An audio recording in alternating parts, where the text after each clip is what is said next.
Well, it's 7:05. I think we'll start, and as other people come in, then they can introduce yourselves. Well, good evening and Happy New Year again. My name's Christine Whitlock. I'm the host of this free Zoom meeting for scriptwriters and filmmakers. And just to remind you that this is being recorded and will be posted unedited on my YouTube channel, Christine J. Whitlock, in the next couple of days. So we'll go around and introduce ourselves and find out what everybody's working on. So Julian, you came in first, so you can start. Hey everybody, Julian Martin. Not a whole lot new, but if you don't know, I'm working on my 9th screenplay at the moment. It's a comedy. It's a bit of a departure from my usual stuff. Is quite dark and a little upsetting sometimes, but this is something that's actually cheerful and happy, so it's a different thing for me. And I'm querying literary agents for my novel. It's literary fiction, trying to get that published as well. So great. And Diana, you're next.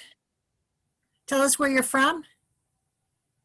Hi, my name is Diana Martwick. I'm originally from Los Angeles. I go back and forth. Right now I'm hiding out in New Mexico. Behind me is the room from The Office. That's kind of my personality. So I had a long legal career here in New Mexico. I really went to the highest levels of state government. I'm a border elected DA. Right along our border. And then I was chief legal counsel at 2 really large agencies. I retired at 50, I'm 51, and because I've always wanted to write and we could afford for me to do that. So I started off in acting, I think I was 16, but I'm not very good at it. I always wanted to be a writer. I really have kind of been in there. So I've been taking a lot of classes. I have a little student film we're gonna shoot soon in black and white, a detective parody. So I think it's kind of a funny joke. It's something that would never really actually happen in the 50s. Or if it did, it would be pretty shocking, which is the whole fun of that. I love comedy. I'm working on a sitcom in one of my classes right now. And I wrote a sci-fi movie, but I have, I'm changing that to a young adult novel. I've had 2 friends. One has Pearls Before Swine, and I think it's Timmy something. It's a Disney movie now. And then my other friend is actually up for an audiobook right now it's like an Audible award. And so both of them are getting their stuff made into movies, and that's like literally what I want to do. So there's a lot of experience here. I'm here to learn. Thank you, thank you, thank you. And I just, want to see what your experience has been is trying to sell stuff and get it out there, because it's a tough business. And I'm sorry that I didn't pursue it way before now, but Laura Ingalls Wilder, she didn't start writing until she was 65. I'm actually related to her and a bunch of other, it's like my mom's family tree was pretty crazy like that. But so I figure that 51 is not too late. So here I am. What's her name? What's her last name? I just wanted to look her up. I couldn't. Yeah. If you could put it in the chat, maybe. No, the Laura, her last name, your relative that started writing at 65. Laura Ingalls Wilder. She wrote Little House on the Prairie. I'm sure you've seen the series. Yeah. Okay. Yeah. So she was 65, and so I thought, okay, let's. But I've been writing this whole time. It's not like I ever really gave it up. I had a job that got in the way. But if you guys have any questions, if you guys are trying to do a crime thing and you just want to know what the name of whatever is or what would actually happen, I literally would love to help you. I'm going to start writing a crime drama. There were other stories in my head that I really wanted to tell. So the sitcom I'm writing takes place in Santa Fe, New Mexico. It's an ensemble. It's episodic. And so I'm really working on that, and I'm finishing up one class, and then I've got a bunch online, and I have one I'm starting up with a guy that wrote Monk. So hopefully he'll be able to help. So Diane, if you could put your name and email in the chat, and what you want people to contact you about. And also, Nick wants to know the proper spelling of your relative's name that wrote that, what you were talking about. Yeah. Oh, Little House on the Prairie. Yeah. And then my other friend, he, and that was actually a relative, but my friend that did Pearls Before Swine, he was an attorney. And as a matter of fact, they pulled, I don't know if they had a cartoon this week. He wrote one a month ago about a coup, and they pulled it. Uh-huh. Yes, So, yes. So if you could do that in the chat, please. And then Diana, do you think you can, you said you took some classes like for online screenwriting, like supplemental classes. Can you maybe put them in the chat room? Anything you could share that, classes that you liked or, you have good experiences with? Oh yeah, I definitely, they've all been online now, Okay. even the ones that aren't supposed to be online.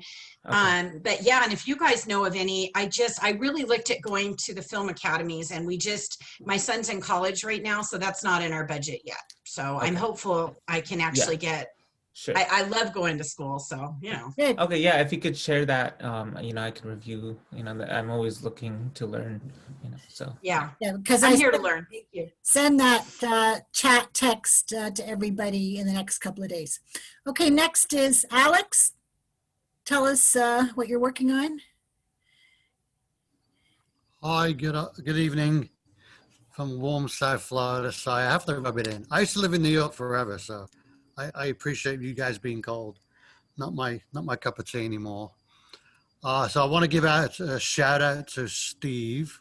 We met a little while on this platform, Christine, and we have just been working on, and I feel it's one of the best short scripts we've ever had in my production company. So kudos to Steve. He and I have been working hard on this. This is my project that's called Future Leaders of the World. Some of you do know about it. We've been kind of going backwards and forwards about that. I'm not sure if Sherry from Australia is on the call. If she is, you can put in the chat, hey, I'm here. She's also taking a stab at writing one of the shorts as well. So that's one of our biggest projects that's going on. And then a lot of you know I'm not around much because I have a writing internship with Giovanni Lompassi of Absurd Film Productions. And it's almost like a full-time job, but I'm learning so much, and I'm really, really enjoying the challenge that entails. It's really cool. Great.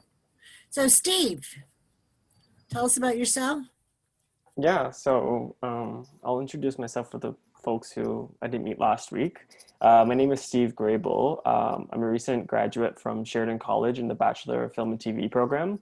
I specialized in writing and directing while I was there. Over the last few months during our lockdown here in Canada, I've been working on a few projects, one of them being a pilot for a drama mystery series that I had in mind. I recently got some feedback on that pilot, so I've been working on the second draft.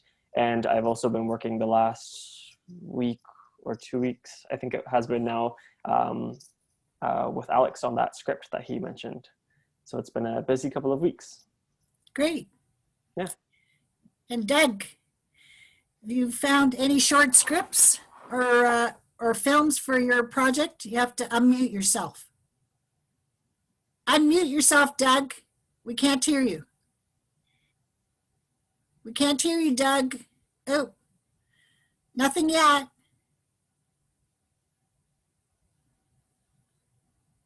I'm working on it. Oh, okay. You're good now.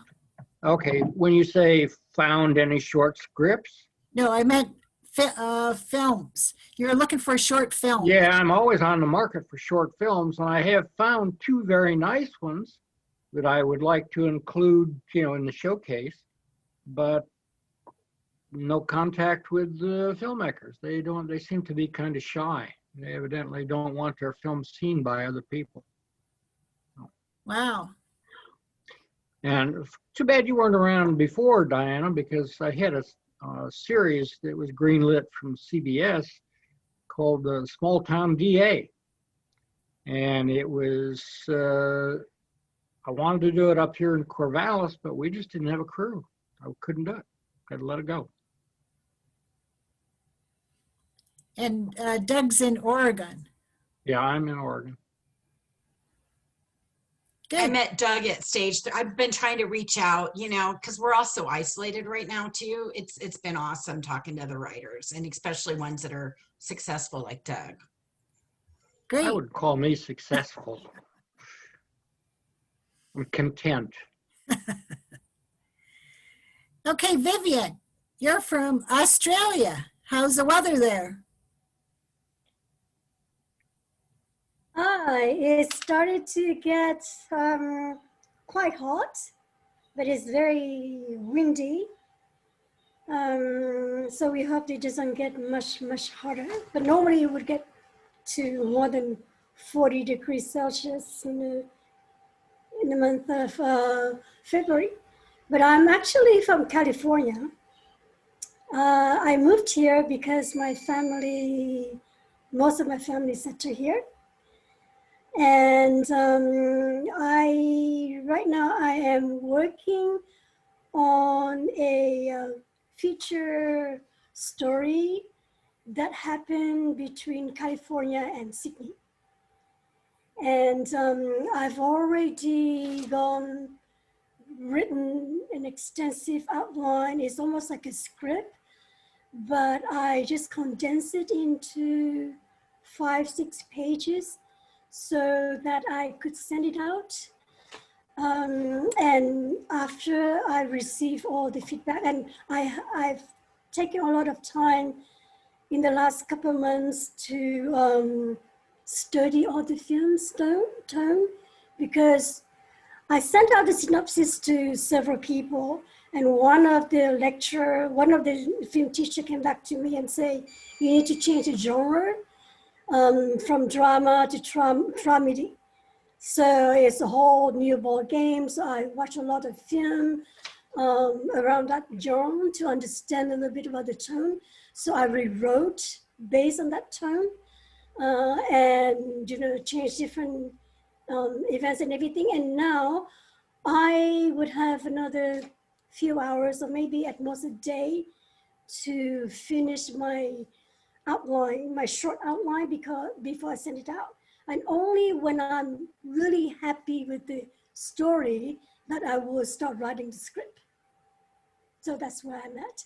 And I have one question for everyone here. To send out, is it safe? We'll go with questions after all the introductions. Okay. So That's it. okay, Shadow, you're next.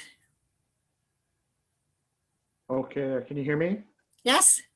Okay, so yeah, so I'm here in LA, and I hate to tell you, it's really warm here right now, unseasonably warm. We were in the 90s last couple of days in Pasadena and stuff, and not yesterday, but a few days ago.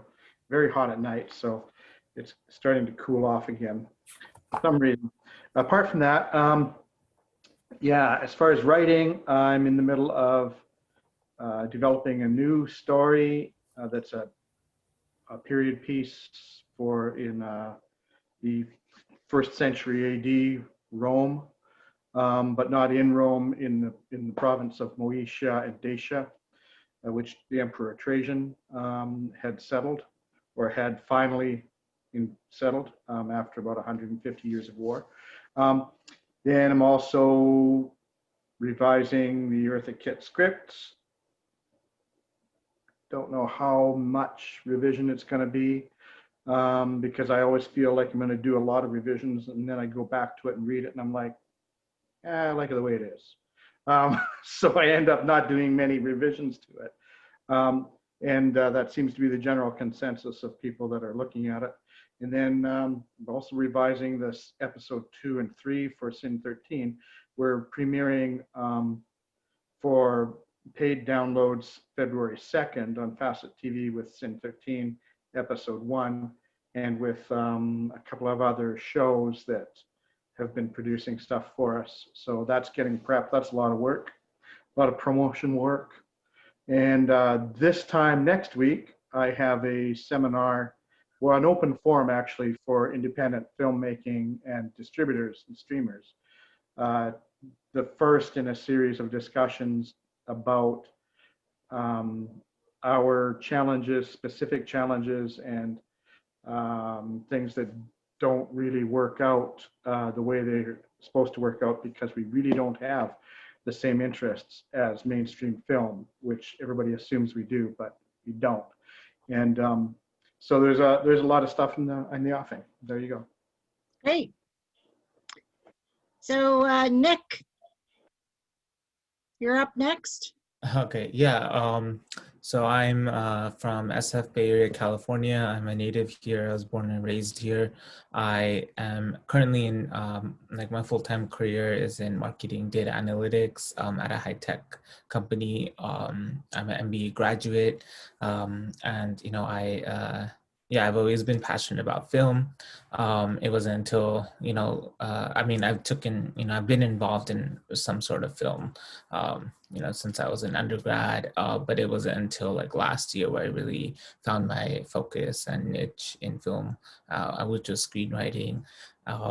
So yeah, currently I'm in the process of still working on my romantic comedy called Luna Weds Luna. I'm utilizing Celtic software right now for that, and I'm in the process of just rewriting and making it more meaty and just And the other script I am working on, I mean, I have a few scripts in mind, but, I do better when it's one or two, like with the time permitting. So the script I started, which was originally supposed to be sent to the Netflix Impact, it's called Kashmir Confidential.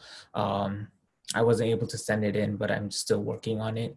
And that's, I've been expanding on that. I reviewed some of the log line resources, which Christine sent me. I can share you my log line if you want. Great. I'm just trying to work whenever I get the opportunity, like weeknights, weekends, whenever I get the time. In terms of my short-term goals, I just want to work on maybe, completing 2-3 good scripts, like full-length scripts. Potentially working on a mini series, and eventually in long term, I want to grow in screenwriting and utilize my marketing and business background and MBA background to maybe potentially get into production, over the next few years. Yeah. Great. Thank you. Okay, John, you're next. Hey, everybody. John Lewis from New York City. First of all, thank you to Christine for continuing to do this. This is a great forum for all of us. And waiting for our vaccine to come in. That's what we're all waiting for here in New York. I think the last time I was on, I was telling you guys I was going to start pitching a coming of age script that I had written some time ago called The End Around. But I pulled back on that because the script needs some rewriting and I'm not quite ready. So gonna delay that a little bit. Some good news though, a memoir piece that I wrote is going to be published for a magazine called Montana Mouthful, and that's coming out in their spring edition in March. So I'm pretty happy about that, obviously. Thank you. And when the time comes, I'll send everybody a link and I'll put it in the chat and everybody can read it. But that'll be coming up in March. I think March 15th is when the publishing date is for that. So I guess, Doug, too, last time I was on, I was talking about my JFK script that I had written and that I've, been throwing around for the last 3 or 4 years here trying to get sold. And you suggested a guy, Tom Sawyer, that used to work with. Well, I sent him some information. I reached out to him. He didn't get back to me. Yeah. That's the way it goes, and so be it. But I just wanted to let you know that I did reach out to him, and so so be it. But that's where we're at. You know, that's Great. kind of the update on me. Tom's a good guy. Good. So Patricia, you're next. Okay. Hi, Pat Simler, originally from New York. I transplanted actually to Florida. I live in Kissimmee, which is just south of Orlando, and I work my day job as a pyrotech and a seamstress for Universal Studios. Fun place to work. And I've been writing forever. I just finished a pretty intense redraft of a script that has some interest from a producer in Australia. And I sent that in, and hopefully he'll get back to me shortly with notes. My preferred genre is action adventure. The last couple of years, I've been learning how to do horror and thrillers. And very recently, I've been doing contained scripts, which are smaller casts, smaller sets, to coincide with the COVID restrictions. So I've been working on that. Usually have 2 or 3 scripts working at a time, and I just bounce back and forth. Because that's what I do, I write. Great. Okay, Pauline, what's new with you? Well, good evening, everyone. My name is Pauline Williams, and I'm from Chicago, but I live in Central Illinois, where I teach at Illinois State University. When I started attending this group, I was on sabbatical and I had a little bit more time, but now I'm teaching again, and I just don't have a whole lot of time, but I'm trying my best to still find time to do the creative things that I want to do. So the last time I reported to the group, I had gotten my screenplay back. It's a feature film from a script doctor. It gave me a lot of good suggestions, and I'm still working on that. Haven't been able to finish, but I never really talked about what the film was about. And it's a dramedy, first of all. Well, I'm not sure if it's a dramedy. I know it's a drama and it's humorous, but I don't know if I could call it a dramedy. But anyway, it's about an elderly man who's dying, who wants to reunite with his adult children who he abandoned when they were minors. And but at the same time, they're busy battling their own personal demons and one another, and at the same time seeking purpose in their lives and seeking God. And I figure that audiences, such as the audiences for Tyler Perry films, they would probably be interested in this film. And then also, I've been thinking a lot about different advice that I've heard in this forum. And so I reached back several years ago. I used to do a lot of shows for public access television before I went into education. And I'm pulling out these old scripts because I have scripts from film shorts. And some of the advice that I've heard is to start there, rather than with trying to produce a feature. So what I plan to do with those is to update them. I have different educational films, sitcom. I have some documentaries too, but I don't know if I'll get into those. But I'm thinking seriously about sending some things to Doug. I have a crew together that I've organized, and we're going to do some shooting this summer. So I want to do that, and also put some things on public access or YouTube or something like that. So that's where I am right now. Good. I had a quick question for you, Pauline. We'll get to questions later. Oh, okay. Sure. After introductions. Fatima, can you introduce yourself?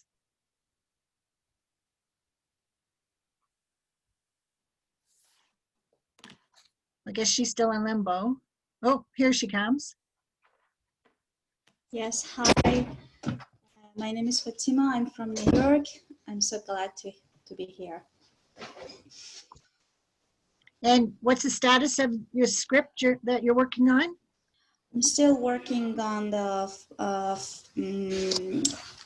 drama feature screenplay. My first one, actually. My first long, yeah. Good.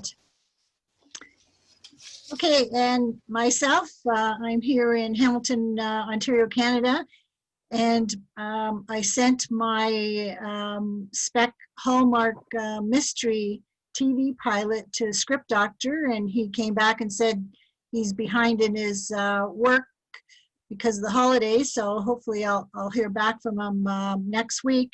And in the meantime, I started a spec Hallmark Christmas romance script, and I'm 20 pages into that now, and every time I go for a little snooze, more lines and scenes come to me, so that's where I get my creative inspiration, either falling asleep or doing dishes or dusting or something like that, where your mind, you know, can go to a different plane.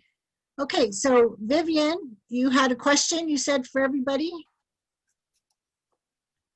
Yes, I do have a question because I would like to send my outline out for people to give me feedback. And I don't know if I need to protect it to people I don't know. Send out to people I don't know. So I don't know whether I need to do something to protect it, or is it okay just to send it out? When you say an outline, do you mean a synopsis? Do you mean a treatment? No, it's not a synopsis. It's like 8 pages story. It's basically the whole story. So don't you have a small collection of friends you could just send it to give you feedback? Otherwise, if you're sending it into the industry, I'm not sure they're going to read a outline. I do have a small group of friends I will send to, and I will definitely do that, and I'm not concerned about. But there's a screenwriting group on Facebook, and people are very active, and I don't know, you know, I know them as online contributor, but I don't know any of them personally. So I'm not sure whether it's safe for me to send it out without having any protection on my story. Well, it's only $20 US to register it with Writers Guild of America West. So, and even if I am not I'm based in Australia, I can still do that? oh yes, well, I do it from Canada. It doesn't matter where you're from. Okay. So it's register with WGA? West. Okay. Yeah. Thank you. So you don't have any kind of copyright process in Australia, because we do have that in Canada, but it's $60, and it's for the lifetime plus 75 years. It's more money, but it gives you also more time. With the WGA West, it's just for 5 years copyright or registration. Okay, all right. I would check into it for Australia and see whatever works for you. Okay, thank you, Christine. You know, my question is, what are you afraid of? Are you afraid that somebody is going to steal your work? Well, that's what I was told that if we have our work, if we put our work out there, we need to protect it somehow. Your work is on paper, right? Yeah. You have it copyrighted. It's yours right now. What do you mean by that? I mean, you don't need to do anything. It's copyrighted. It's your property. You have it on paper. But this is not Yeah. Canada. I understand that's work in Canada. Oh, that's work in the UK like that way, but not in the US or in Australia. I know it's that way in the US. Now, I can't speak to Australia, but the other issue that I always run into with new writers who want to protect their work is they always are scared to death that somebody's going to steal it. Now, if you're a new writer, first question is it worth stealing? The odds are it's not. Second question is, who is going to steal it? Are you afraid that some producer is going to come in and scoop it up and make your film and make a lot of money and you're going to not get anything from it? Not happening. There isn't a producer in his right mind that would even think about doing that, because it would cost him so much more. You know, if I wanted to steal your script and produce it in a film and distribute it and go through all of the cost and everything involved, and you find out about it, guess what? You're going to sue me, and it's going to cost me a hell of a lot more than if I just went and bought the damn script from you. So don't worry about it. I see that I call it writer's paranoia. I see this all the time, and it just keeps holding new and inexperienced writers down. They're just scared to death. Their ideas are so grand and great that somebody is going to steal it from them. The other issue is if your script is out there, and if I run across it, and I decided that I like your idea, I'm going to steal your idea, which is not copyrightable, and I'm going to write my own script around your idea, there's nothing you can do about that. I mean, I have written entire feature-length films. I did Gorgeous George and actually got paid for it. I paid full ticket for it, but it was never produced because it was up against another boxing movie at the time called $1 Million Baby. They were willing to pay me for my film so that nobody could take it and bring it out there before $1 Million Baby hit the market. I didn't care. I mean, you know, I was just happy to cash the check, so it didn't bother me any. But So Shadow, you had something else to say? Yeah, I just wanted to clarify. Yeah, in the common law world, the United States is the exception in that this country was not a signatory to the Berne Convention until a little while ago. Everywhere, Canada, England, the United Australia, most other countries, you have copyright the minute you write it down just by operation of law. So the issue that you're worried about, protection, is really non-existent, and I agree with John. But for people's they want to feel safe, they will register it. The Writers Guild gives you no better protections than registering than not at all. It just puts people on notice. They can go and look and find that you have registered that product there. But there are no protections beyond what you have at common law. The reason to file, if you want actual copyright protection, there are reasons to file it. And that's because they give you more damages. And in the United States, at least, they also apply criminal penalties for breach of copyright, which you don't have if you are just at copyright, just at common law. So there are reasons to do that, but the protection itself is not there. If you wrote it down and you can prove you wrote it on such and such a date, and if you're sending this stuff by email, that's proof, then you have as much protection as you need. And as John said, there is no copyright in an idea. I'm an entertainment attorney and I'm a producer director. I just don't care about copyright personally. That's my personal thing. Couldn't care less. The reason is because I'm already protected, because I own the copyright, and also they can take my idea. Depending on the property, I might be annoyed, but they can take it. They're not going to write what I'm going to write. Just not. We're going to write something different. And so my property is in what I write. And nobody else can actually do, they just can't do that. It's not even possible. So I'm not upset about that. Having said that, we do have a copyright dispute right now. Me and my co-producer, we did a show called The Spy Who Boned Us, which was a spy comedy. And we filed, as many people do, you file the script with the Academy Library. Well, there are two other movies that were taken and lifted 10 years later. The Spy Who Dumped Me and Spy. They lifted the characters literally. In some cases, they lifted the names. They lifted the plot. They lifted some of the jokes, almost word for word. They lifted everything from those two movies. They split it into two movies. And we're just deciding right now the best strategy. And that's kind of, it's a fancy claim, but because of the similarity, there are things that happen. But that's not somebody that I gave it to, right?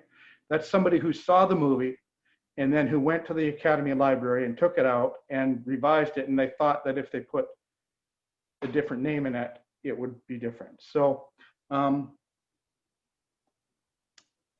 you already have copyright protection. So there you go. So Alex, you had something to add? Yes, so Vivian, you say it's just an outline. Do you want feedback on your idea? So if it's what you're looking for, rather than just send it nilly-willy to a Facebook type of group of people, just do this orally with some friends of yours or writers like ourselves to get feedback if that's all it is. I don't understand why you don't have trust to send it out to a Facebook group of people you don't know, but you're thinking about doing that. So just do this orally with some people you know and then focus on the story again before you end up writing the script. I'm just a little confused as to why you're worried about sending it to a Facebook group that you don't know, but you are willing to do that. So that's what I'm saying. Just do it orally. Okay. Well, thank you, Doug and Shadow, for your advice, and Alex. And okay, so I won't bother about protecting my work. But one question about what Alex just suggested. This group, does this group give feedback on synopsis or plot line or outline? This is a group for sharing and networking. This isn't one of those groups where you send out your material for critique.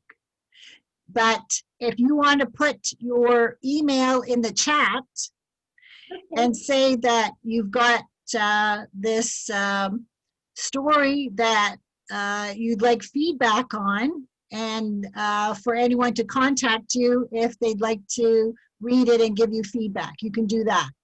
Okay, great, thank you. Yeah, Okay. Vivian, just like you did last week with the log lines you sent me. Just ask other people who may be able to, coordinate with you. Okay, thank you. Great. So Nick, you had a question? Yeah, I had a question for Pauline in terms of, I mean, you might have mentioned it before, but I mean, in terms of the script doctor process, like what, how was your experience with, with the potential script doctor? What was the process like? Was it beneficial? Yeah. Well, I thought that it was very beneficial. I thought that they were very thorough, and the turnaround time was really short.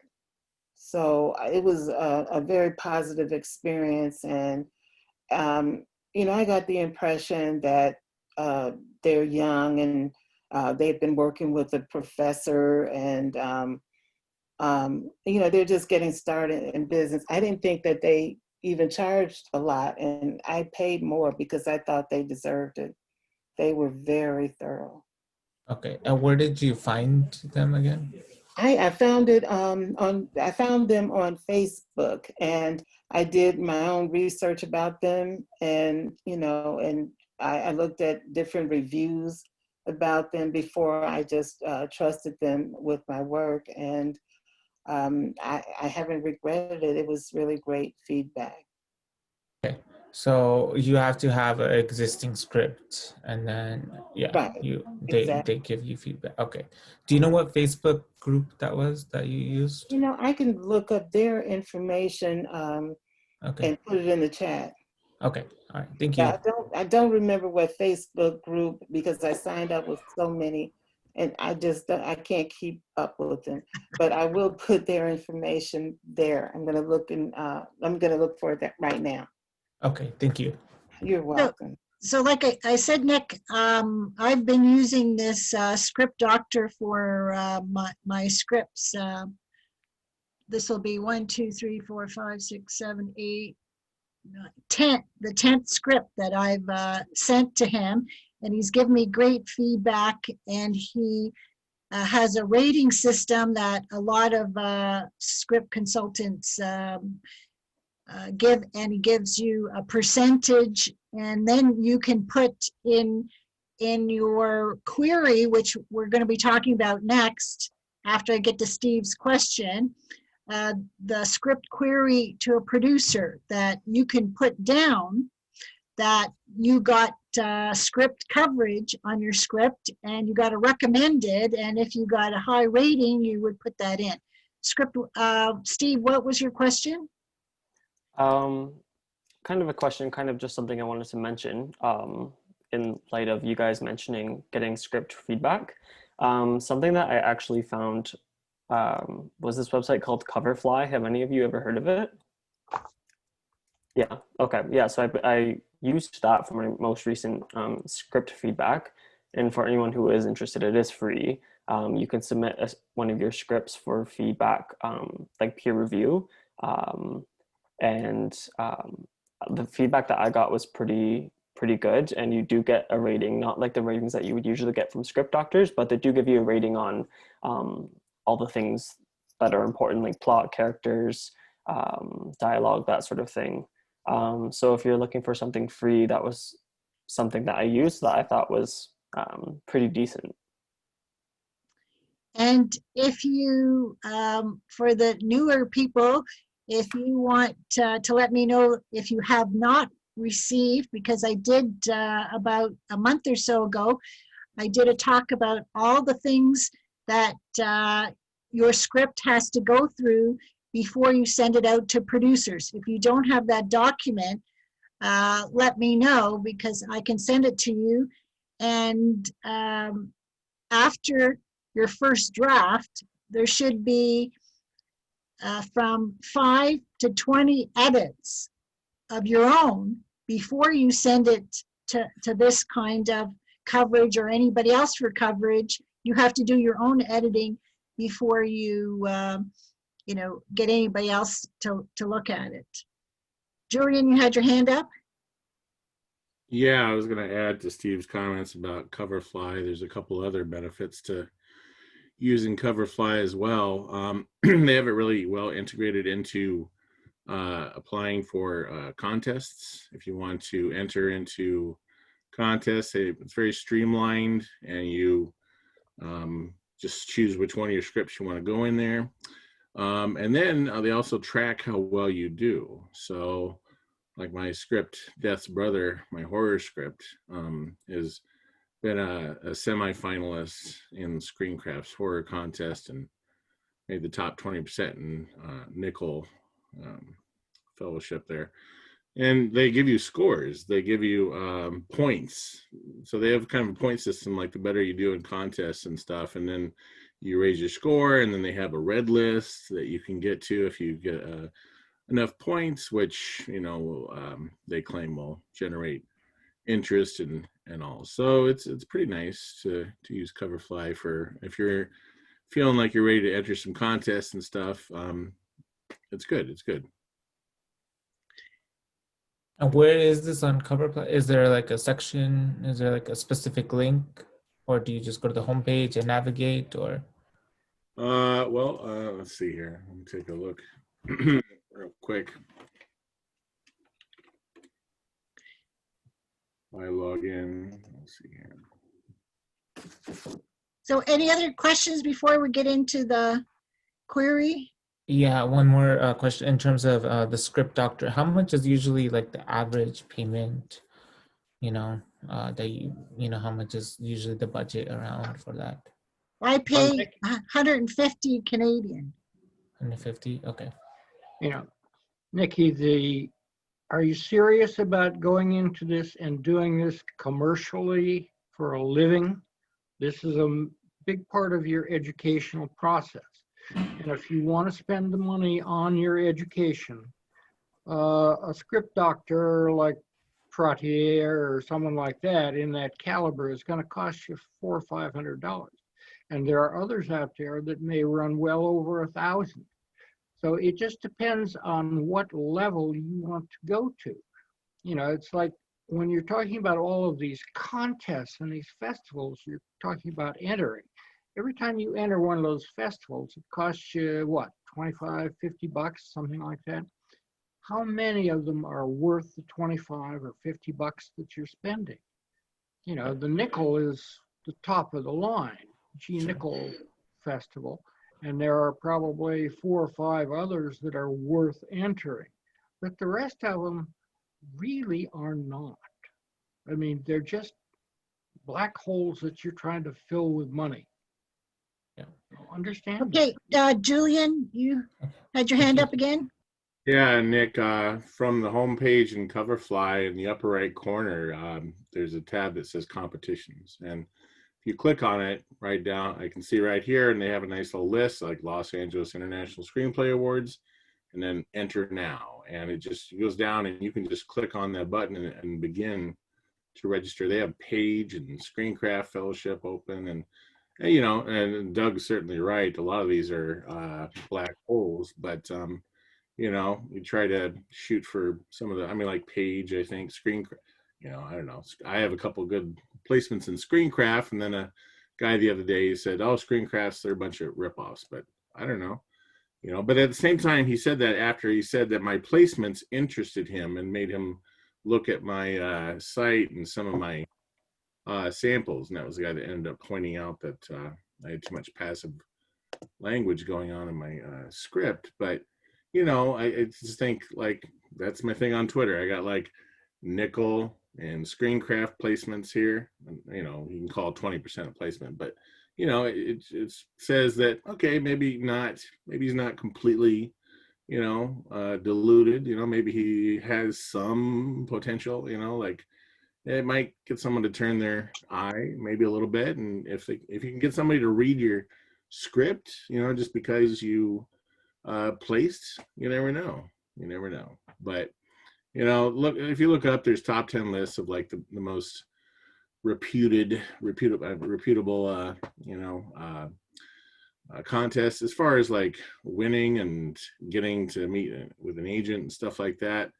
Not a lot of them have tons of success stories, but again, it's just something that it's in my Twitter profile. It's just something I talk about and can get somebody to kind of stop and take notice and chat with me and maybe see if they like my site or like my scripts and stuff. So, it is what it is. Thank you. Okay, so we're going to talk now about having a script query to a producer. And I've talked about that. I've registered with Inktip to get their weekly newsletter. So I get it Thursday night normally. And this past Thursday, I sent off to 3 producers. Now, Inktip has a box type of inclusion where you put in your message, your query to the producer, and then there's a box to put in your log line, then a box to put in your synopsis, and then a box to put in your writing resume. And then screenwriting staffing, they send you almost daily different producer queries. So, I may send out 1 or 2 a week to them. And then the other one that I've told you to make sure that you gather is producers on LinkedIn. again, be very careful how you connect with them and what you say, because this is all relationship based. So when they do connect with me, I say, you know, thank you for connecting, and what are you working on? So when they come back to me and they tell me what they're working on, then I send them a little note saying, you know, I'm hosting these Zoom meetings, and my Hallmark script is at the script doctor before I send it out to producers, and I'm adapting my vampire dentist script to a novel, and then the conversation proceeds from there. So I've had some producers get back to me, and they've checked out my profile. So it's very important to keep your profile updated on LinkedIn about what you're doing and what you're working on, and what is the progress on any of your scripts that you're working on.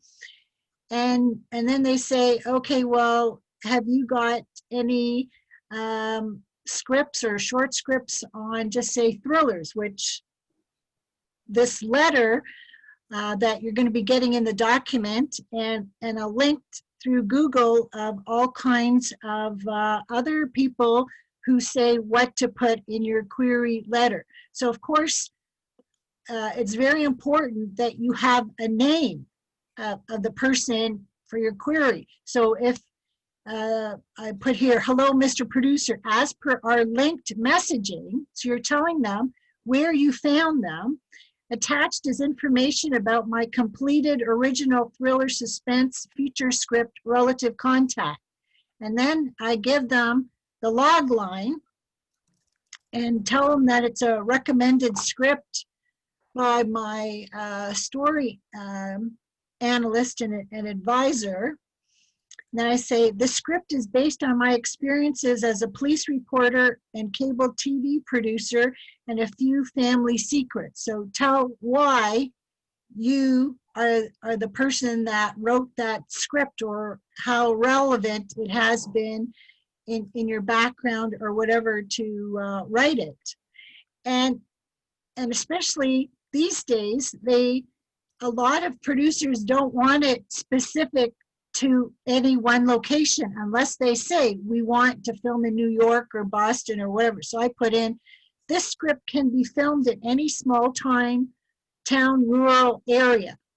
So that could be any country in the world. And then I said, let me know if you'd like to read the synopsis and or the script.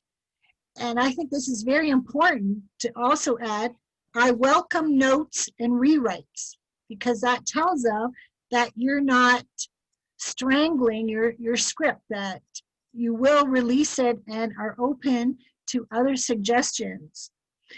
And then you tell them other information, that you are a professional. I wrote, directed, produced 3 indie feature films that were on Netflix, and my credits are at IMDb. And then thank you for your consideration.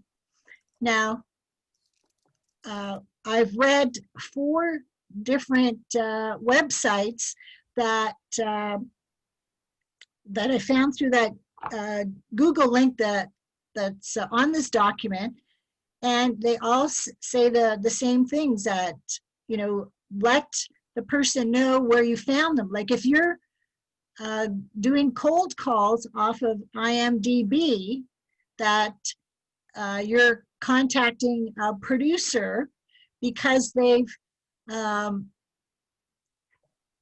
directed and produced other Hallmark scripts, then you can say, I found your information on IMDb that you have produced Hallmark movies, blah, blah, and blah, blah. And my script is similar. So, you know, so that you're not totally cold call in that respect, that you've done some information. gathering. You've done some research, and like I said, Ink Tip and Screenwriter Staffing, they've already given you the names and the company that you can check into their background and what they've done. So before you send your query to any producers, has anybody else got anything they'd like to add about what they put in their query letter?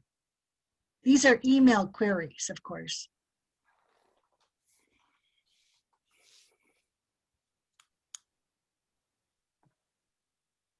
Doug. I don't do email queries, period. It's all personal contacts, personal connection. That's the way this business works. That's the way it started out and the way it still is. And I think that as we get through this pandemic that we're going through right now, it's going to be even more so because we're going to start seeing much more diversity in the indie film market, which means it's going to be scattered around the globe. So I think that what you need to do is work on your personal contacts. I know with my mystery spec Hallmark script, well, I have two contacts in the industry that deal with Hallmark. A producer that's right here in Hamilton, who's told me that the company that he used to work for used to produce Hallmark movies. So I'll contact him first to see if he wants to approach them with my script or to give me the contact name. And then a former, or he just finished directing a script for Hallmark, and he used to be on our panel here, on our Zoom meetings, Jason Baroque out of Vancouver. So I would contact him to see if he knows, because he also produces Hallmark and other TV movies. So he would also know. So again, coming through, Zoom meetings and like I said, LinkedIn and these other places. So you would do your research to check into them. But right now, like, we can't go to any gatherings person to person, and who knows, right now I can't see anything happening even to the end of the year, the way these vaccines are going. And I can't see anything happening at all this year, person to person. No conventions, no meetings, nothing. Alex. Yeah, I just want to add for everybody in the group, I have no clue what level of writers you're at. And I keep stressing, queries and everything are awesome to do, but your writing has to be ready to be sent out. I can't stress it enough. Even from some members of this group, I've come across a couple of horror stories, sending stuff out too soon. So again, elevate the writing. And then, like Christine says, there's so many great ways you can connect with people. I'm very similar to Christine. I look at people on IMDb Pro. I then go find them on LinkedIn, and I just, try to join their groups or whatever. And occasionally over weeks or months, hi, how are you? That's it, nothing. And now I'm like really good friends with one of the new creative directors of Script Pipeline, because over the past 5 months, we've just been emailing each other very occasionally. So she's a great contact to have, but never approach someone like a bulldozer. Hey, can you read my script? No, you'll lose enemies. You'll make enemies. So again, just elevate the writing. And there's so many great resources that Christine has and other people have to help you in that next level. But again, I can't stress enough about elevating the writing. I put something in the thing you guys should read. It took me 2 years to get to the level of, I have a script now that I'm comfortable enough to send out to actors and producers, and it's good, it's going well. But it was a 2-year slog. 2 years. I didn't work on anything else with that pilot. 2 years. And we've heard stories how it's taken people 20 years before, some scripts have gotten onto the screen. And it wasn't the scriptwriter's fault. It was just timing, or various studios changing hands, or the top people change hands, and I know that's happened to me a number of times. I was supposed to have had a sale in December. The guy said yes, and in January he wasn't there, and they totally changed what they were looking for. So you don't know what's going to happen, and it's like, I don't want to tell anybody until I cash the check and it goes through, right? that I got the deal. Yeah, John. I would just kind of add to what people like Alex and Doug and Julian have been saying all night. It's important to, I mean, we've heard about writing teams. To get a reading team, get it, whether it be friends or family members, smart people. I have a couple of people on my reading team.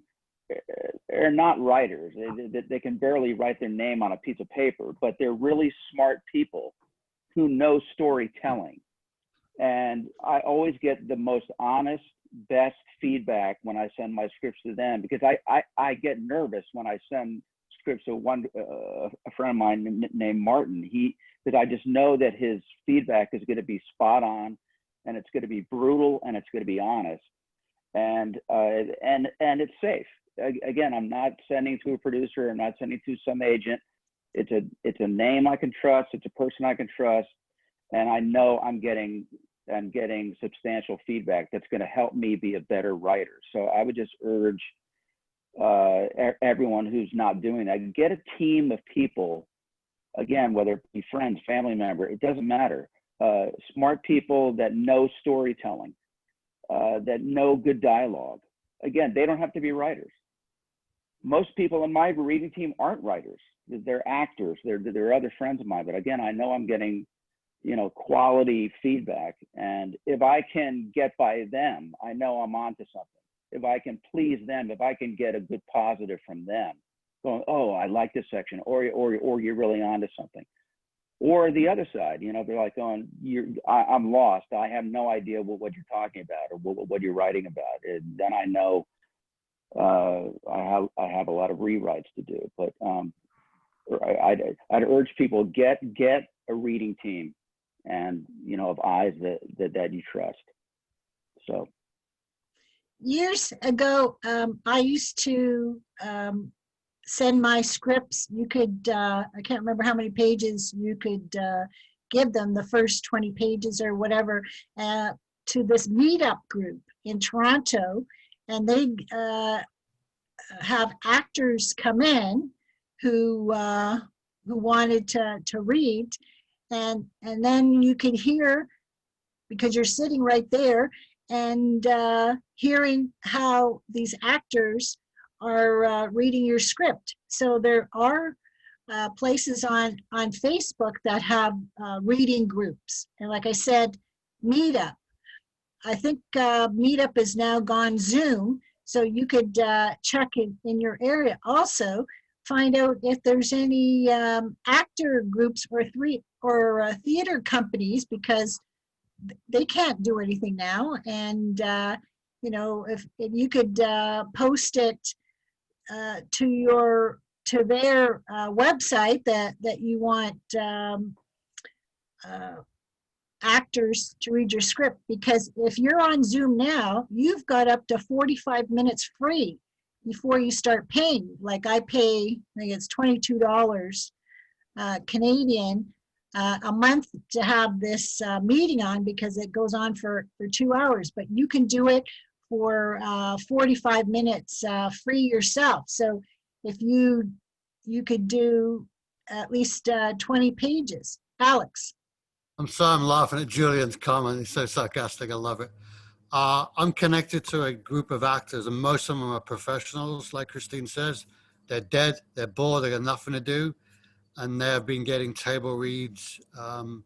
It's the best way, I feel, as a writer, to hear your work, especially your dialogue. And when I'm working in production for the films that I've made, I'm of the mind as a producer of, I find a director, they have creative, influence on everything, but the writing will always change once we sit down with the script with the actors again, because they give so much great feedback that we as a writer just don't see it. So again, before we even get to a shooting script, I want actors to go through my script to give me even different feedback. And some of the scripts that I see with collaboration, etc., I delete everything that says, actor's name, Diana, Wiley, John, with a smirk, Doug, nervous. I take all that out. That's not for me as a writer. That's the director and the actors that do that. So again, you'll have my email. If you really would like to do a table read, I have a group of people here in Miami with some pretty big name actors who do table reads. It's a great experience. Not only do you hear everything, at the end you sit with them and they give you their feedback on your script from their perspective. So I find table reads such an invaluable thing. Okay, we have somebody new.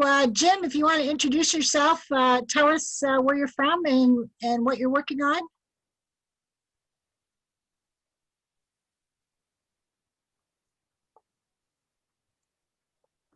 Jim, can you hear me?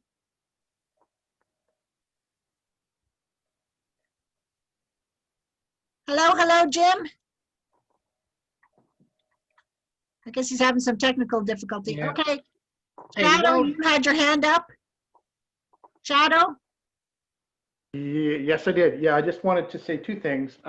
First, Julian, regarding submitting things to people you know and don't know. I think in a way you and Doug are talking about the same thing, because what you're doing is networking, and that's really something that screenwriters really have to do. And I think that majorly they don't do it.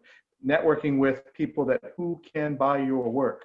And if you don't give it to them until you've known them for a little while, they're going to want to read it. Whereas otherwise it goes in the pile. It might go to an outside reader, which is something that I refuse to let happen personally. So I think that's good. Secondly, about table reads, absolutely right. First of all, most writers, I don't know if that's true. A lot of writers have never read their dialogue out loud, and they need to do that.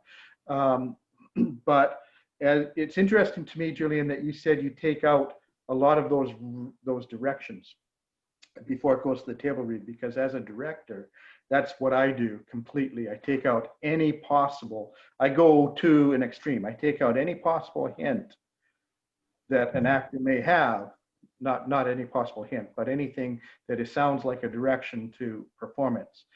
It gets expunged from the script before it goes to a table read, for two reasons. First of all, if it's well written, those things are already imprinted in the script already.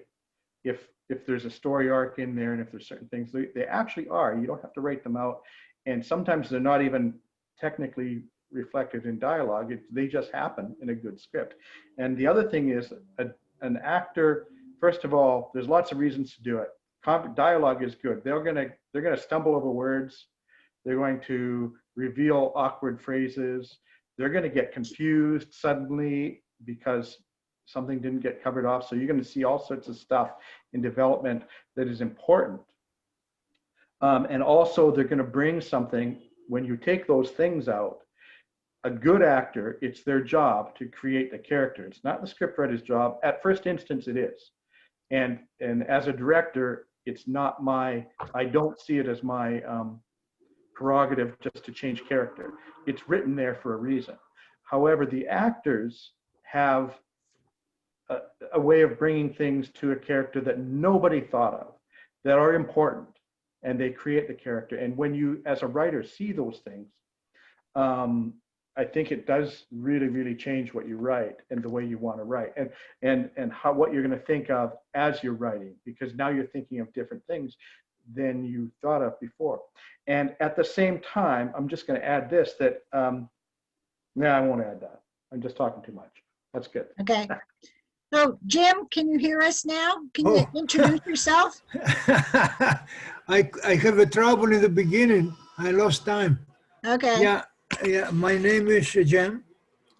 I was a screenwriter for 12 years, unsuccessful, and I turned my business to writing books. I have about two dozen and a half scripts. And I have once, not twice, I came first. But you get a few dollars and then you've forgotten.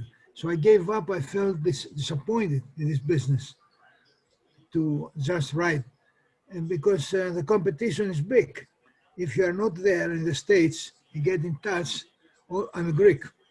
Half Hollywood is Greek, but nobody's going to help you. I came in touch with many, Alex Payne, the big boss of 20th Century Fox. Though we don't do your kind of work, we do different. Things like that. I start disappointing myself. And I stand to book writing. My books are from scripts to books, excited but small, about 20,000 words or something. Well, I can't just write. You know, the scripts have action. You write it, you read it, and somebody who read it, you want to go to the end to see. It's not like tomorrow wake up and this, you know, in the book you have to describe more and more details, theory.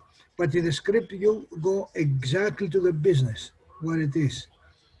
I came first twice, one, and the other one, it was a Greek script in Hollywood, ordered by, forget the name, Los Angeles Greek Film Festival. And after, I was happy for a week and then everything finished. I have some disappointments like that. I thought maybe book, I can see the book, but there's a lot of tricky things in the book. You pay money and you don't have anything. I don't know what to do. I just want to look into the guys, find out their point of view. Great. Okay. Sherry is here now. Sherry, you want to introduce yourself? Tell us what's happening with you. Yeah, my name is Jim. Last name is a little long. I got it Koris. It's a pen name called Patsaris. Jim. Or yes. Dimitrios. Okay, Sherry's next now. Sherry? Hi. Hi. Oh, God. Sheree, so I had to rush in here from another meeting. I'm writing horror feature at the moment. So I usually write comedy. I haven't actually done too much of that because I ended up doing something, contacting Alex and having to go one of those educational shorts. So I've done that, and lots of webinars and Zooms on screenwriting. You write scripts too? Yes, you write, that's about it. You write scripts? What kind of their specialty? Because mostly I write comedy TV pilots, but lately I've been doing horror features. Oh, it takes very good skill to write comedy. I can make people laugh in real life, but not to write jokes. I write suspense stories, you know, like science fiction, drama, action, killings. Well, not killings, boom, boom, but for a reason. Okay, Pauline, you had your hand up before. You had a question? Yes, I had 3 brief, quick questions. Well, I wanted to ask you, Christine, you mentioned having a writing resume, and I was wondering, do you include publications as well as the film? Yeah, I turn the scripts to books. It's a little different. And no, the books are small, yeah. Well, for the writing resume, it would be specifically for script writing. Like the book writing would be separate because I have written 32 nonfiction books self-published, so I wouldn't put those in. Okay, and I wanted to ask Alex, you said that you knew several actors, big name actors who would do the table read. Do they charge a fee, and if so? Yeah, so I have a casting director here in Miami that does most of the South Florida films, and he has so many actors who are just, out of work. So between his assistant and myself, we put together this group, There will be a small fee because I think what they'll do is maybe 2 a month. Then at the end of the month, kind of disperse some funds out to the actors to help them out. We're still working out those kinks. Yeah, maybe just like $1 a page, maybe something nominal. We don't know yet. We have to see. We have some pretty big SAG actors on the cast, so we have to deal with some paperwork as well because they're SAG and they probably can't accept money because they just kind of would have to do it as volunteers. So we're still working on that. But if you're interested, just send me your details. And we can put you on the list so that you can at least come and listen to the first few that are already scheduled to be. And then you make up your mind from there. Oh my God, I love this. This is amazing. Sign me up, put me on the list. You know what? Not quite for me. I don't know. You kind of go from there. I think it's just everything, when you go buy that beautiful necklace of yours, maybe it wasn't your first choice. Right? You shop for it. You window shop, you check it out. So I think it's the same thing with everybody. Do your research. So I'm going to invite everybody to our table read that's coming up. And I think it's like most people have said, as writers, for me personally, it's the one thing that totally helps me with my dialogue and some of my character things. And that's from my perspective. Again, I will invite you to a table read and you see what you feel. Okay, that's all I can tell you. Jim, you gotta go on mute. Yeah. Jim, please go on mute, sir. Jim, I can hear you. So Alex, if you can get me that link, can you get me that link for tomorrow before I send out the email for everybody with the chat and the link to this YouTube? Will you have that information tomorrow? No, I won't have it for you tomorrow, but as soon as I do, I will send it to you. Okay, then I'll send it to the group. Yeah, I had Nick, you had a question?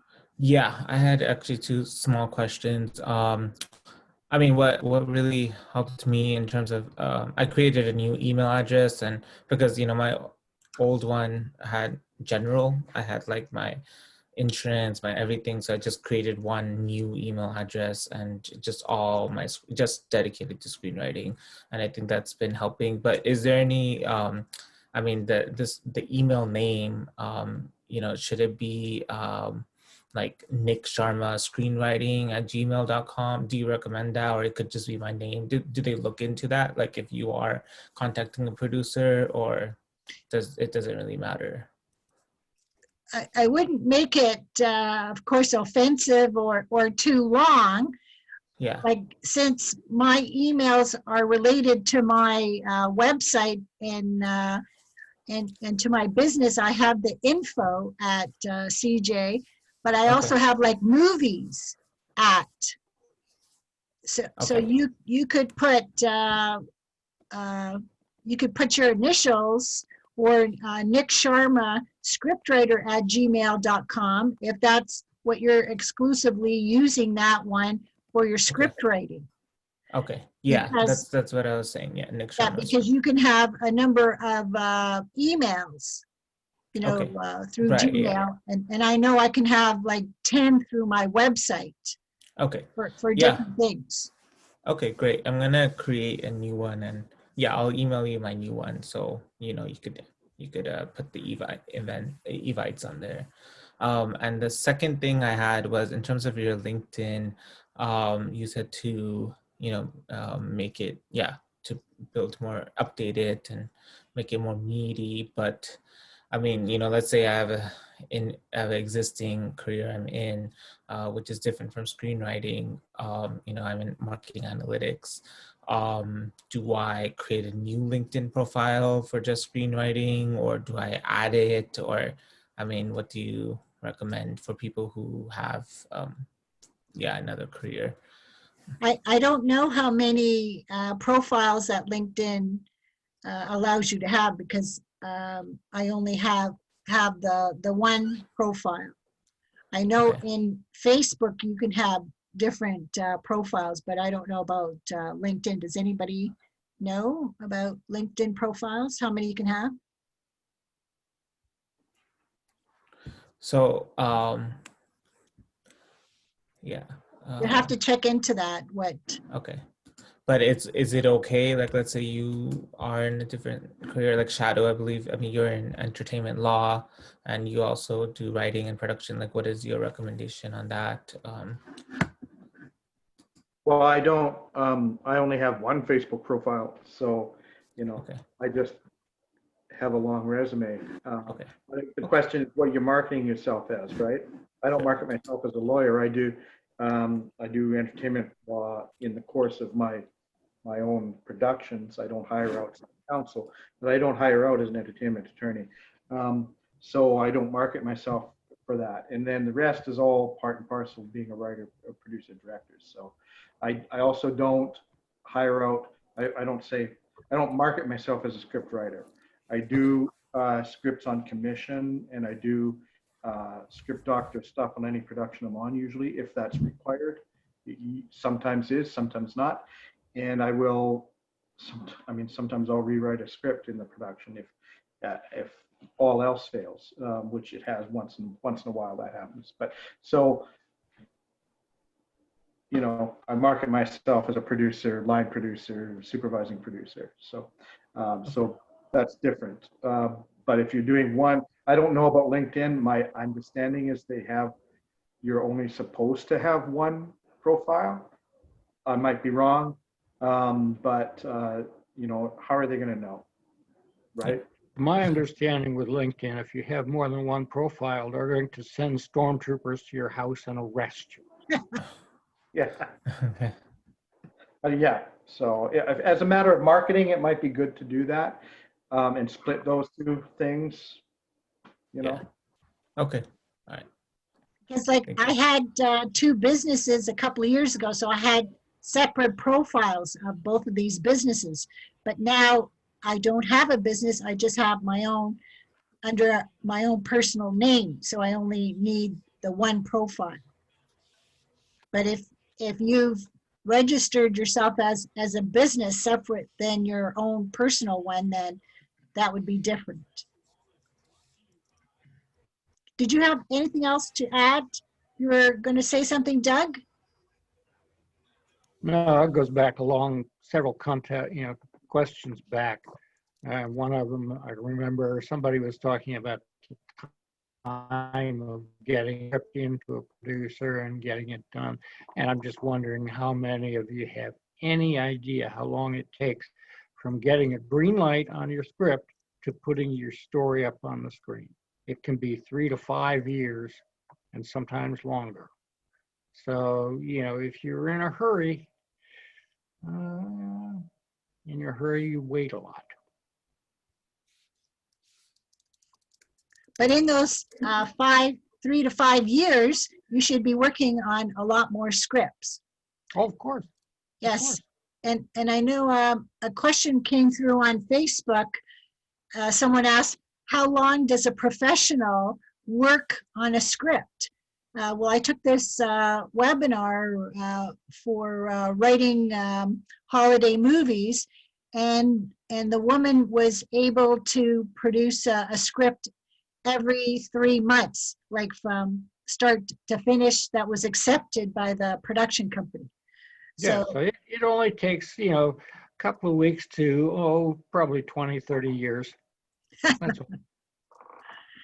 So a professional up to 3 months minimum or more, and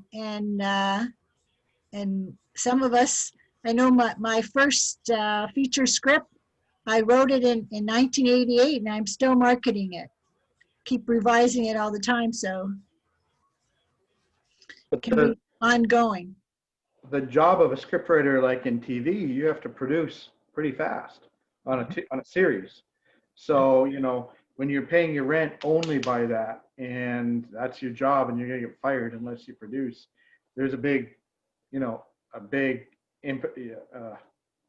reason to get it done and to work through the difficulties. As far as when you're writing it on spec, like any artist, I think it's done when the artist says it's done, and not before and not after. But in writing on demand in professional environments that are high turnover, you have to produce fast, and you have to learn how to do that fast. And TV writers work pretty darn fast, usually. Yeah, Well, I would agree there's with a- that because, I've spent some time in the writer's room on a couple of series. And it's funny because you have to show up, you and your muse show up at 8 o'clock in the morning. You drink that bad coffee and eat the stale donuts. And by 9:30, 10 o'clock, you are hard at work. And, you get half an hour, 45 minutes for lunch where you get, sometimes they'll bring in some soggy pizza for you. And then you work until well past, sundown. 6 and 7 days a week sometimes on some of these series. And then when the series comes to an end, you're out of work. It's just that simple. So when you're an independent, though, and you're working on your own, you are your own boss. But also the difference between TV, which is 48 pages, compared to 90 to 120 pages for a feature film. The amount of pages is double. So Well, again, the page count really doesn't matter that much. It's the time you need to put into each page that matters. Now, if you're working on a script for, a full-length movie, that's a whole different animal. If you're working on a half-hour sitcom or something like that, you're going to be in there working with actors and working on the dialogue and working on the script. And, you really don't have much to do. They kind of give you the idea. The basic script is already done. You're just there to fill in the blanks. And that's really what it boils down to. Nick, have you got another question?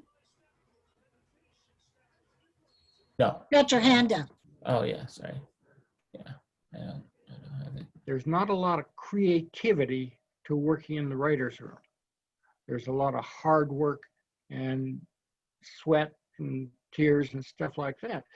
And there's a lot of fear because you could be unworking in the writer's room tomorrow morning. So yeah, but it's not, believe me, it's not the best place to be. I've spent a couple of years there. Just soon not go back to that.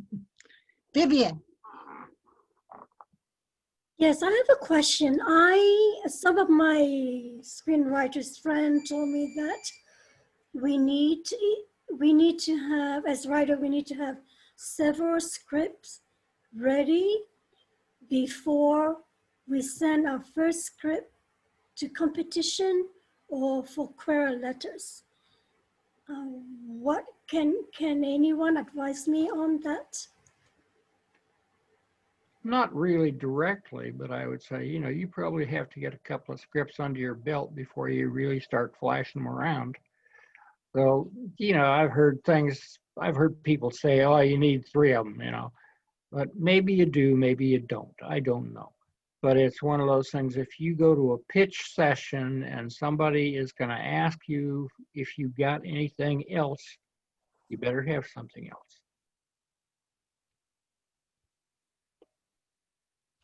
Thank you, Doug. Well, when this one producer through LinkedIn asked me if I had anything to do with mystery or thrillers, I had 2 shorts and a feature. So again, you can, depending what they want. And he looked at all 3 scripts. So he was open to both shorts and features. So you have to ask them, what are they looking for if they haven't made it obvious? Is it TV pilots? Is it shorts? Or is it features? And also web series. A lot of people are looking at web series. And the producers have said, what about turning your feature into a web series? That's something that you have to think about. Can you split it all up into 20-page segments from a 100-page script? I'm going to jump in and say that in my viewpoint, the series is the wave of the future, if not already present. Everybody wants to, the gold ring or the brass ring is the feature, for everybody because that's the elite of the elite. But the fact of the matter is, experience is showing that all of these platforms that are out there must have must have series, something television already knew 50 years ago or more. And the new platforms coming up, the ones that I'm heading and the ones people I'm talking about, and many of them know that they need series. And we need series because we need to bring audience back every week. We have one sale with the feature, just one, and for the same marketing dollars we have with a series, and that series keeps marketing itself and it keeps bringing people back. So series are going to become even more important than they have been, and in my viewpoint. And also being able to adapt your feature into a series form, if you can do that relatively quickly, it does create structural problems. The structure is often visible, believe it or not, whether it came from a series to a feature and back and forth. I've tried to do it, but it can be done. But to answer your first question, how many should I have? I think that's a bit of a mythical kind of thing in screenwriting, that everybody seems to have an opinion as to how many scripts you have to have in your back pocket. And I know people that say, I've got, and long-term screenwriters, I've got a feature, I've got a horror, I've got two adventures, I've got a female lead, I've got this genre, I've got like 10 scripts just to cover everything in case somebody asks me for that. And then I know other people that go, all I write is horror. I don't care about anything else. And I have 2 of them.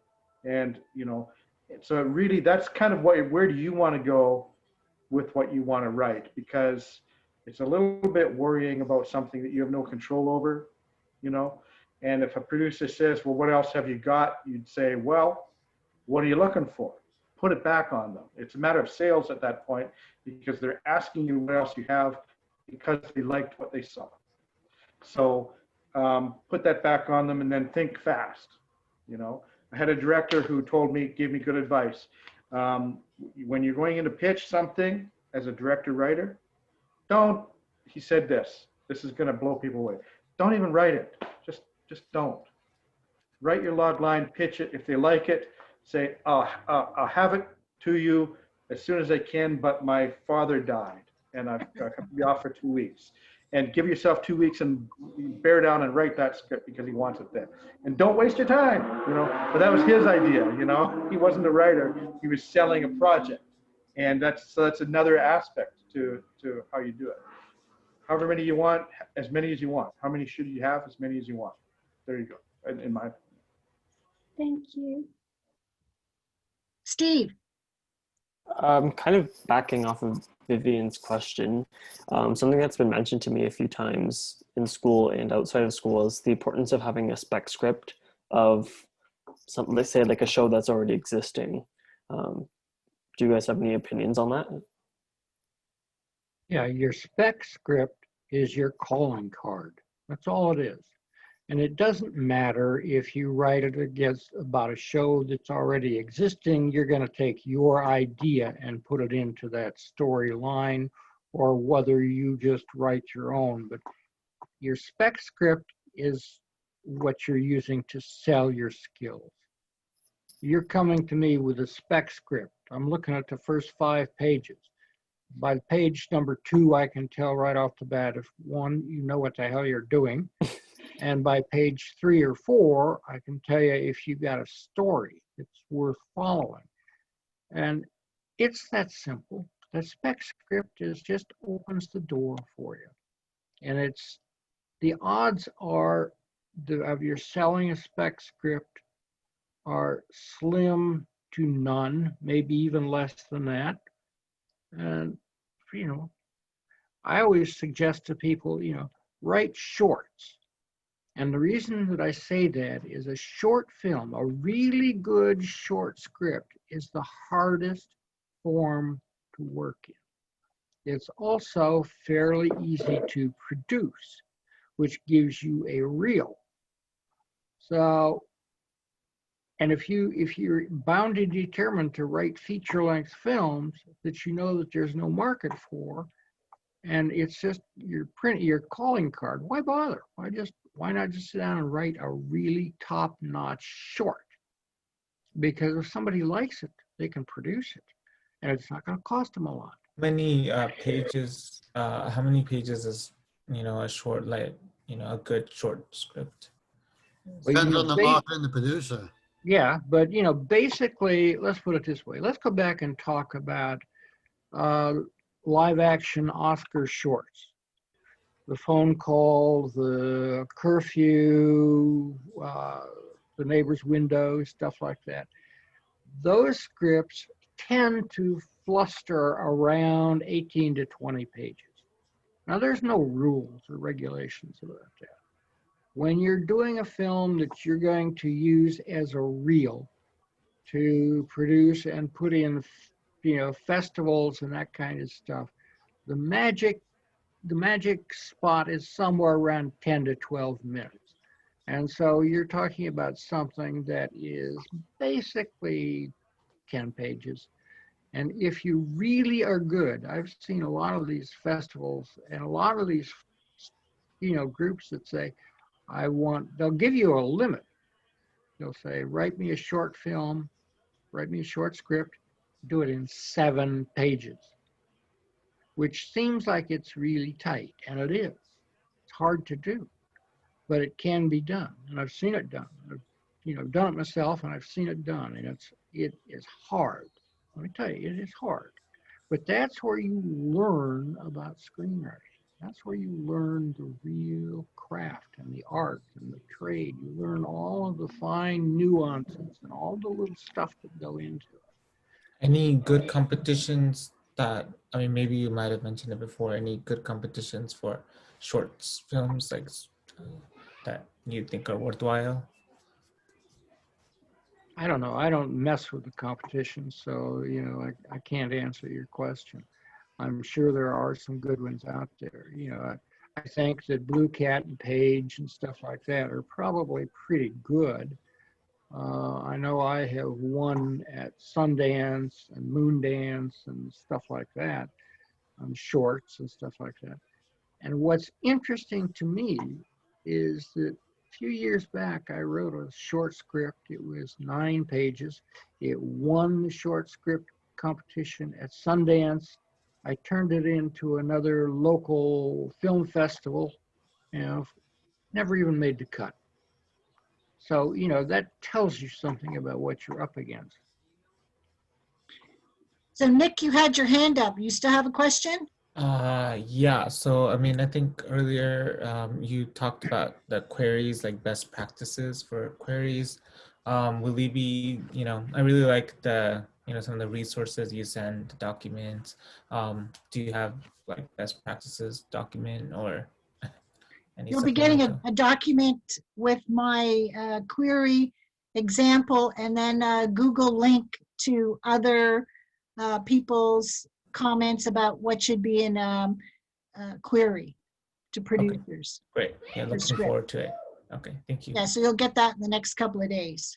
Yeah, I like, thanks for putting those up. Those are, good resources. Yeah. So we're getting close to the end of the session. Is Diana, you have your hand up. Yeah, I do have a question for you all. So I was in class and my instructor suggested that I get, he's really bothered me about this LA address, which I have one, but he thought I should start out by doing rewrites. Has anyone gone down that road? Start by doing rewrites of what? Of movies, to rewrite them, to like fix them.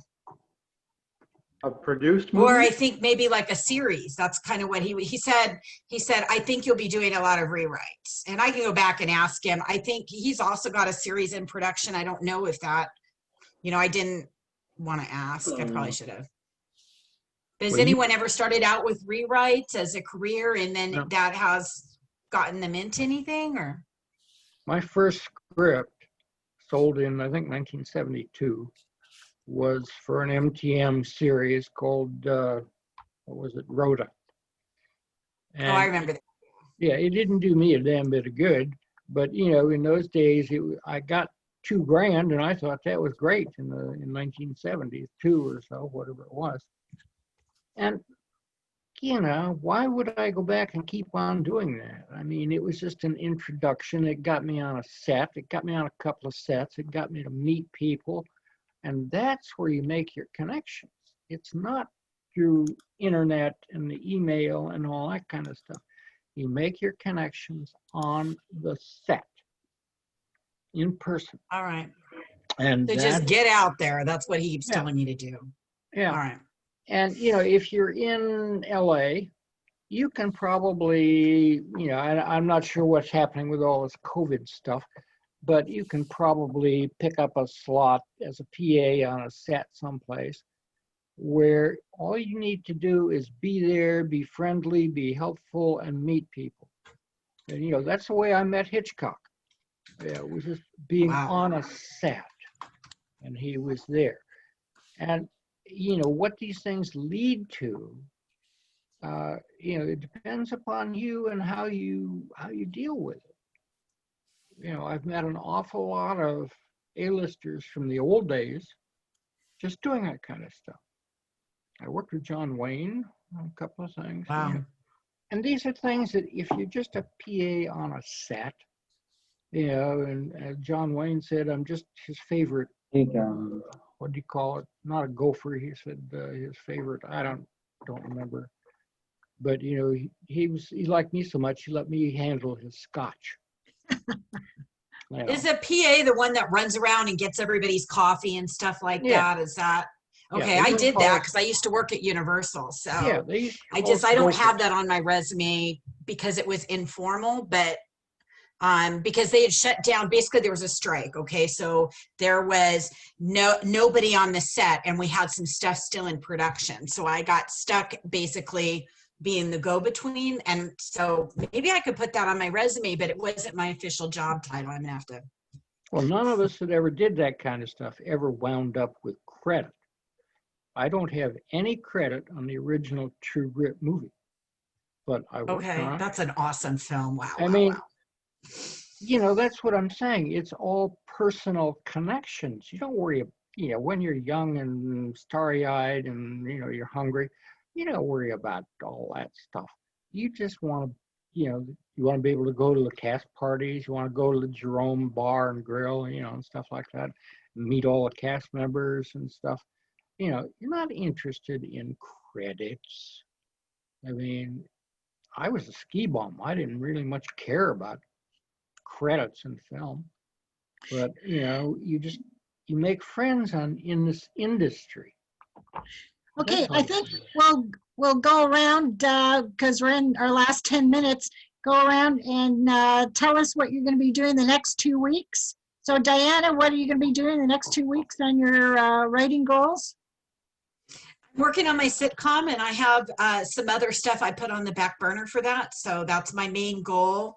I'm going to write more than one episode of the pilot. I've been working on that. Because I don't have a body of work where they're, you know, the one thing I have is I can prove from my prior job, I show up to work, right? That's like the one thing I can do.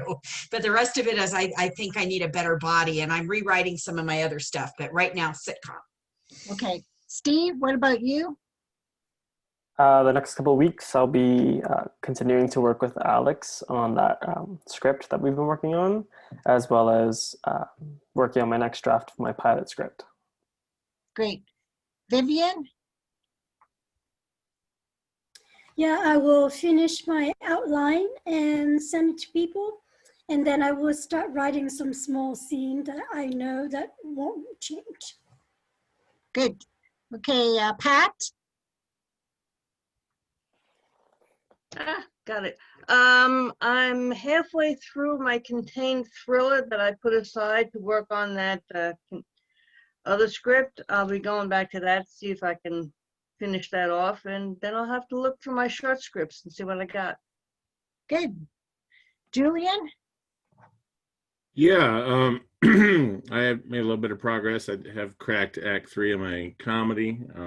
I just had some good ideas about where to go for my most frenetic action slapstick stuff that's going to happen at the end. So I'm hoping to keep making progress on that, as well as using Query Tracker to find literary agents to keep sending out queries to. So always trying to keep a lot of queries out there. So those are my main projects. And I'm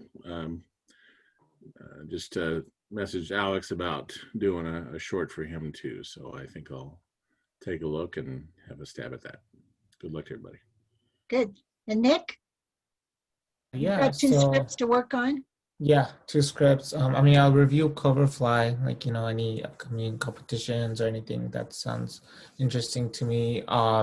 Yeah, just working on the romantic comedy that I have, just, the rewriting, the action comedy, get that going, expanding on that, develop the log lines like really good, and query, like look into the email you sent about queries, get familiar with best practices, and yeah, maybe maybe Doug's advice on short film, see, if I can, any idea I have can, so make a really good short film, work on starting that. A short script. Short script, yeah, short script. So, yeah. Okay, Shadow? Revising episode 2 of Sin 13 and starting on episode 3. Good. There you go. Fatima?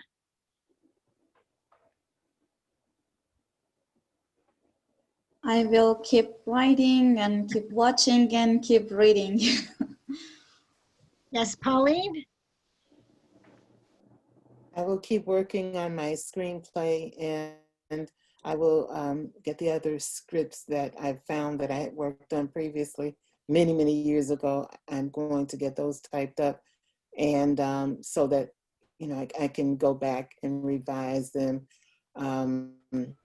They will be online.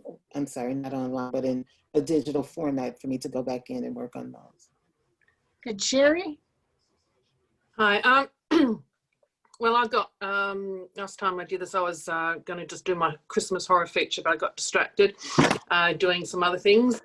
So going back to that, and also come up with 2 more ideas for horror features. So apparently I'm doing that now. So I'll, develop that as well. And just got to say, Steve, I got to read his script, his flow script this morning. It's really good. Oh, thank you. Yeah. Thank you very much. And Jim, have you got something you're going to work on the next 2 weeks? I have half a dozen unfinished ones. And every day I write a few pages here, a few pages there, stuff that, normal. Oh, good. Not everyday life stories. Oh, They're good. different, yeah.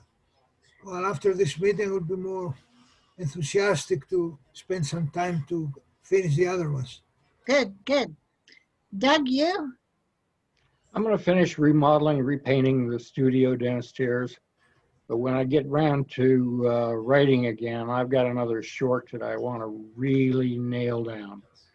I'm really working on the theme, and it's one of those things that I have. Basically, I'm intertwining 2 themes, and with a short, I'm intertwining 2 characters. So I have multiple character arcs and multiple themes in a short film. And I'm trying to intertwine all of that. I need to keep it. I'm aiming for around 15 pages or so max. And so myself, hopefully I'm going to get my notes from my script doctor on my Christmas mystery script, and then keep working on my new Christmas romance script. So next time, what we're going to be talking about is script assignments. 2 of the producers that I contacted, they have projects coming up in February and March that they're going to let me know about. And so I'm putting together a sheet, a document on what kind of questions do you need to ask the producer to take on this script assignment? Because it isn't your idea, it could be their idea or somebody else's idea that you have to come and make a finished product on. And, you know, once you answer the questions, it might not be a project that you want to get involved in. But anyways, you know, you've got a starting area about what questions to ask.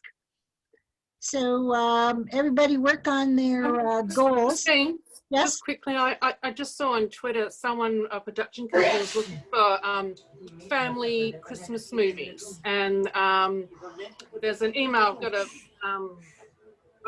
I've got it now, find it. But I don't know if do I have your email yet? I thought I'll send it to you, and I don't know if anyone else has got, because they want to send off, but if you want that. Yes, that'd be great, please. Yes.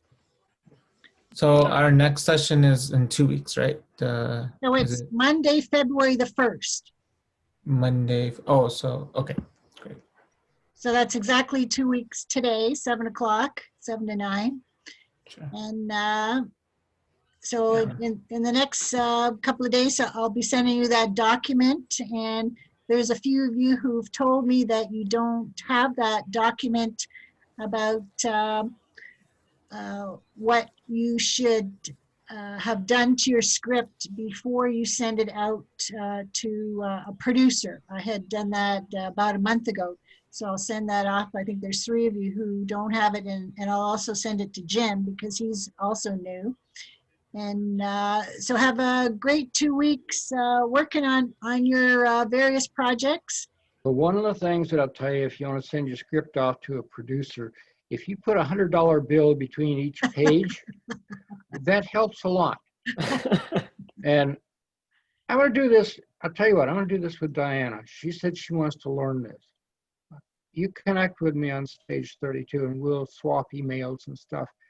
And I'm going to send you. Don't give him any money. No, don't do that.